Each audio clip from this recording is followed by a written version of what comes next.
will see about ketamine. Okay, so the most important thing regarding ketamine is it is a kind of dissociative anesthesia. Okay, it is a kind of intravenous anesthetics, also known as dissociative anesthesia. Okay, now the important points to remember regarding ketamine is, if you can remember from its name, ketamine as such. Okay, so this explanation was mainly borrowed from the lecture given by Dr. Govind Rai Garg.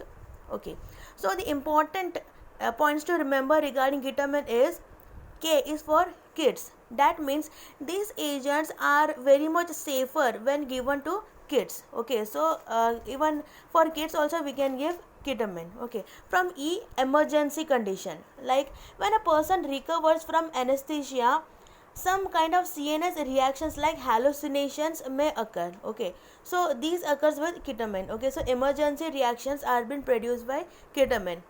Next, T from thalamocortical junction. Okay, so ketamine mainly acts at thalamocortical junction. Okay, because of which dissociative form of anesthesia has been produced. See, the agents that will act at the cortical area, cortical area means in the cerebral cortex, they will mainly produce unconsciousness. Okay, the agents that will mainly act on the thalamo means in the spinothalamic tract. Okay, spinothalamic tract mainly carries the sensation of pain. Okay, so the agents that will mainly inhibit the spinothalamic tract, or the agents that mainly act on the thalamus, will act as an analgesic. Okay, so the agents acting on cortical area will produce unconsciousness. The agent acting on the spinothalamic area will produce analgesic. But the important thing regarding ketamine is it acts at the junction between the cortical and the spinothalamic tract. Okay, or you can say junction between the cortex and the thalamus, because of which it can produce analgesia as well as unconsciousness. Okay, little bit analgesia, little bit unconsciousness. Suppose this is your thalamus and this is your cortex. Okay, so this ketamine will act at the junction. Okay, little bit analgesic action and little bit unconsciousness action is been produced by ketamine. Okay, because of which it is known as a dissociative anesthesia. Okay, dissociative means there is not complete loss of consciousness, but the person will not be able to figure out what is going on. Okay, like he will feel like his hand is not there, his legs are not there. Okay, everything is getting dissociated from the body, all the parts are being dissociated. That's why it is known as dissociative anesthesia, because it produces action at the junction of the cortex and your thalamus. Okay, apart from this, the another action is, yes, it produces analgesic action because it mainly inhibits the spinothalamic tract, which is the main tract which is involved in carrying the sensation of pain.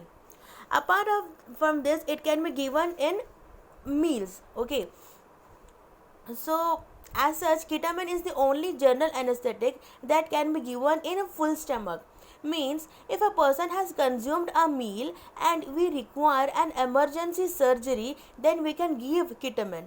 But for other general anesthetics, we require an overnight fasting as such. Okay, from other general anesthetic, ketamine may different. Okay, I from it increases all pressure, such as blood pressure is increased, intraocular pressure is increased, even intracranial pressure is increased. Okay, so since it increases the blood pressure, we can use ketamine in conditions of shock, isn't it? Because in shock, basically there will be a reduction in the blood pressure.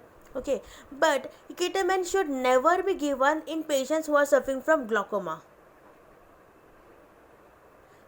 because it increases the intracranial pressure. Apart from this, these are never been given in head injury. Okay, in head injury it should be never be given. Why? Because it increases the intracranial pressure. Okay, so as such, ketamine will increase all type of pressure like blood pressure, intraocular pressure and intracranial pressure. So this increased blood pressure we can utilize whenever the person is suffering from shock. But if a person is suffering from glaucoma, or if there is any kind of head injury, ketamine should never be given, because it increases the intraocular pressure as well as the intracranial pressure, which can worsen the condition.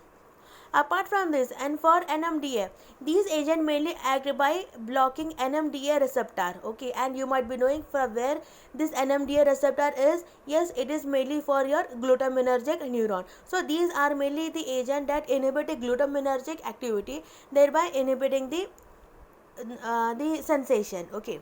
Next, lastly, it is an excellent bronchodilator. So it can be used in patients suffering from asthma. So this is all about your ketamine, the intravenous kind of general anesthetic, also known as your dissociative anesthesia.